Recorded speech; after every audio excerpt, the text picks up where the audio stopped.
Hello, Hathaway Brown alums. For those of you who graduated 1984 and since, you probably know who I am. Those of you who graduated before that, I'm Jamie Morse. I'm currently chair of the Visual Arts Department. I'm in my 39th year at Hathaway Brown, and it's my last year. I'm leaving after this year with some regret, a lot of memories, and a little bit of excitement and anxiety too. But I'm excited to be here today to talk to you a little bit about my experience here at HB, as well as the content of my a little piece of my art history class, just a little sample of what the students might have experienced. I've been here 39 years. I've played lots of different roles here over the years. I started out as an art and photography teacher, and then I became dean of students in 1997 through 2009. That was a different experience. And then I started teaching my art history class in the midst of my Dean of Students years. And then I returned to teaching full-time in 2010, 2009, 2010 as chair of the art department and teaching art history, and photography. Nothing will make you a better teacher than being an administrator for a few years, because I went back in the classroom and it was like a rebirth for me. So the last several years of my career since I've been teaching full-time again have been really exciting and rewarding. And over the years here, it's just been a real crazy ride, a wonderful experience, and I look forward to talking to you today a little bit about art history.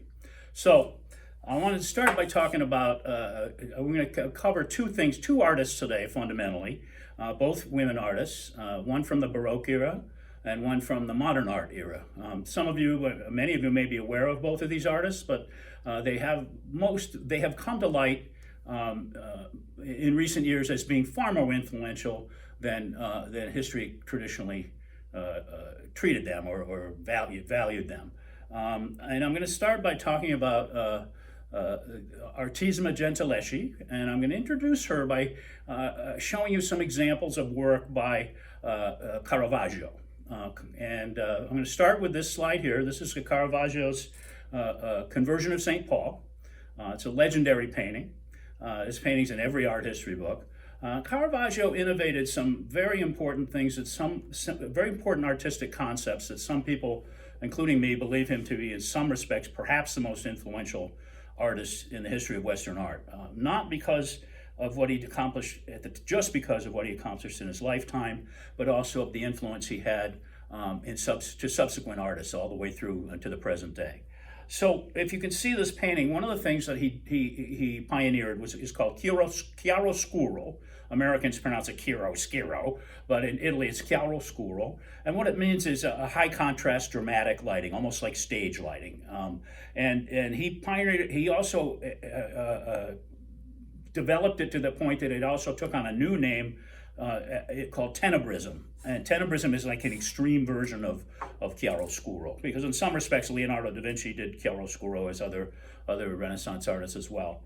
The other things that he pioneered is kind of captured in this painting here. Dramatic frozen moments. He picked particularly pregnant moments in a story that'll captivate the viewer, so it makes you imagine what happened before and what happened since when you look at this painting. So this is a Conversion of St. Paul, an incredible work of art.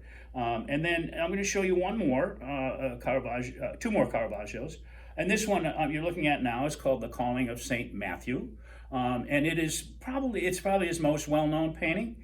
It's the painting that put him on the map. He painted it in 1600, and it is installed in the Catholic Church Santa Maria de Franceschi, which is the French Catholic Church in Rome. It's hanging exactly where he hung it in 1600. It hasn't moved, and that's a pretty cool thing right there. But this is a painting that again has this kind of frozen moment. You see on the right side, you see Jesus and St. Peter walking in, and Jesus is pointing over it at St. Matthew and calling him into the service of the Lord. St. Matthew's turning and saying, "Who, me? What are you calling me?" You know, it's this moment of surprise.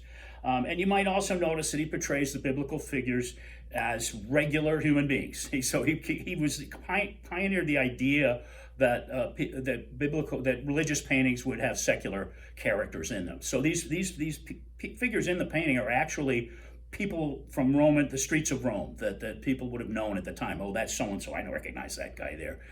So it's kind of a fascinating step that he took to kind of take the halos away, take the idealization away, and take the glow away. The next, and I'm not going to spend too much more time on Caravaggio, because I could talk about Caravaggio all day.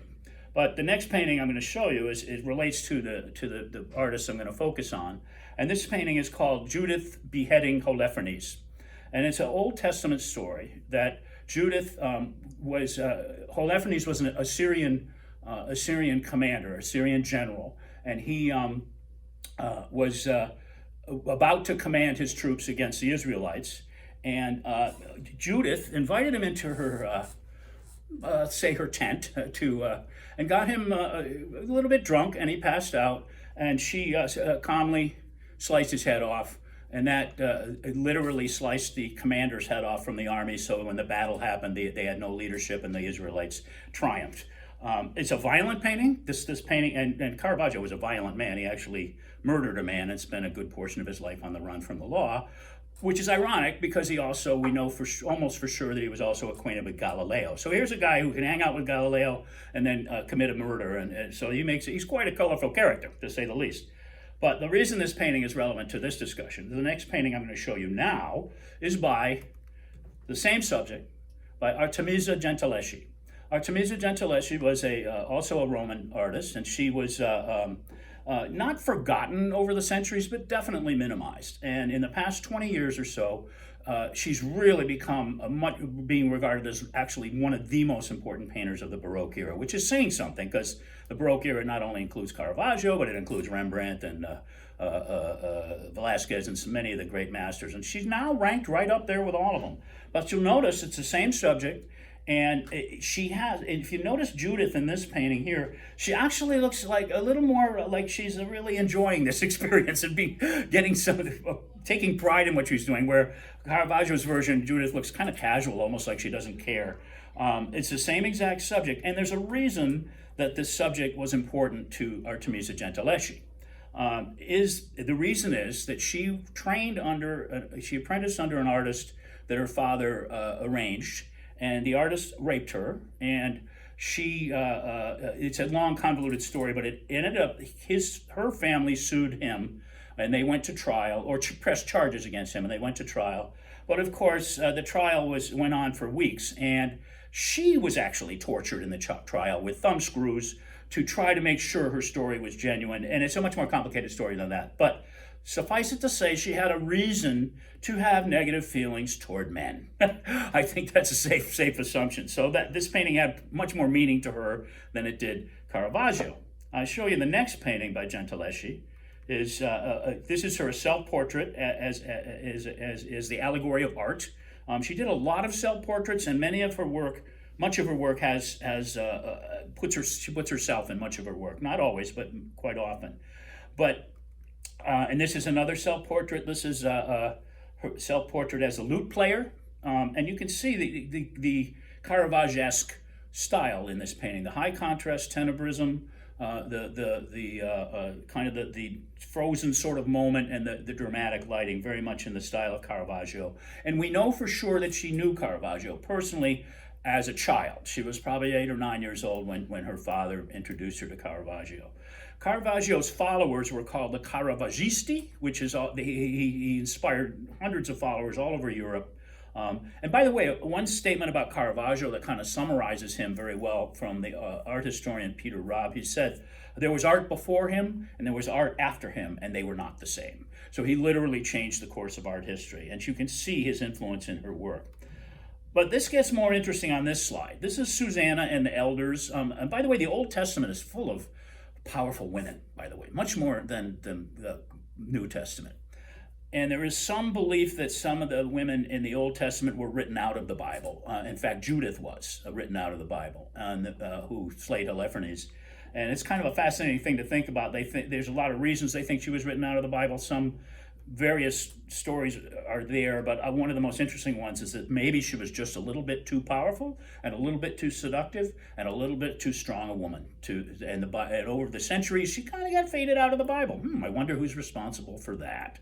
Anyway, this shows that Susanna and the elders were there peering over, trying to seduce her, and she's resisting. And you can see the kind of the tension between male and female here. But it gets better.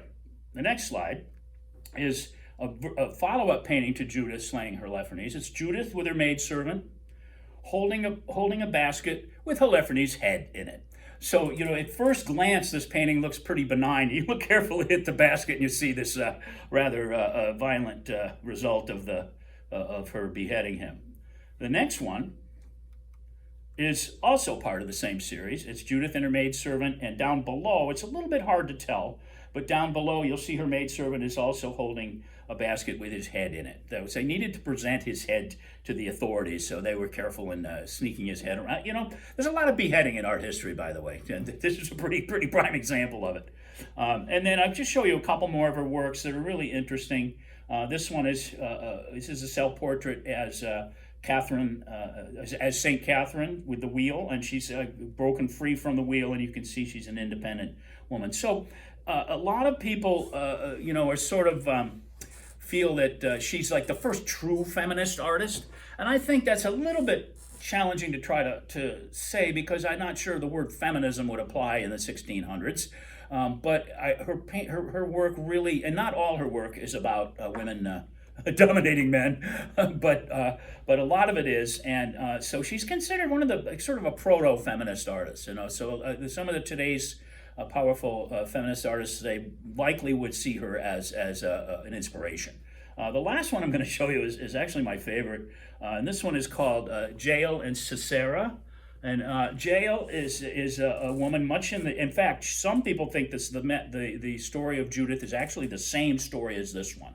And Jael was a military commander who was, I'm really simplifying this story, and Sisera was a military commander, and Jael invited him into her, where I think it was also a tent, and she gave him milk, and he fell asleep. And this picture shows her about to hammer a tent spike through his head.